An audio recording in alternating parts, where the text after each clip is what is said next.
Natural star Nani తాజాగా నేను local చిత్రంతో డబుల్ హ్యాట్రిక్ కొట్టాడు. ఈ చిత్రం ప్రస్తుతం బాక్సాఫీస్ వద్ద వసూళ్ల సునామీ కురిపిస్తున్నది. దిల్ రాజు నిర్మించిన ఈ చిత్రాన్ని త్రినాథరావు తెరకెక్కించగా ఇందులోని కామెడీ ఎలిమెంట్స్ తో పాటు ఫ్యామిలీ సన్నివేశాలు ఆడియన్స్ ని థియేటర్స్ కి రప్పిస్తున్నాయి. ప్రస్తుతం ఈ హ్యాపీ మూడ్ ని ఎంజాయ్ చేస్తున్న నాని తన తదుపరి ప్రాజెక్ట్ కి సంబంధించి సన్నాహాలు చేసుకుంటున్నాడు. నాని ప్రస్తుతం డెబ్యూ డైరెక్టర్ శివ దర్శకత్వంలో ఓ చిత్రాన్ని చేస్తున్నాడనే టాక్స్ వినిపిస్తున్నాయి.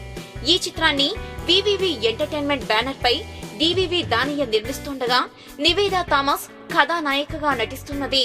క్రూషియల్ రోల్లో ఆది పినిశెట్టి కనిపించనున్నాడు. ఇక ఇదిలా ఉంటే దిల్ రాజుతో మరో సినిమా చేసేందుకు నాని రెడీగా ఉన్నట్టు సమాచారం. వేణు శ్రీరామ్ ఈ చిత్రాన్ని తెరకెక్కించనున్నాడని అంటున్నారు.